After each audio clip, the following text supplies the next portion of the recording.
YouTube, what's going on? All right, so here's some of the auto skills center if you're a service member stationed on island in Hawaii, if you want to change your oil, your brakes, or just if you want to tinker with your car. Right, here's the one for Schofield, the hours posted. Now they open on Wednesdays, unfortunately. Here's the marine one, although it's on the other side of the island, but it's open for your convenience. Pictured here is the Schofield one. So you have a lot of lift bays, you can weld, you can change your tire, do wheel alignments, etc. Here's the Auto Skill Center for Hickam. Here are the hours posted. Also, within each skill center, you can also do your vehicle safety inspection. Now, I know for the Hickam one, you have to make an appointment, but for the Schofield one, it's walk-in, right? First come, first serve.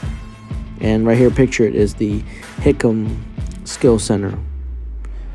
So, again, all facilities are open to all service members. So, have at it. All right, y'all.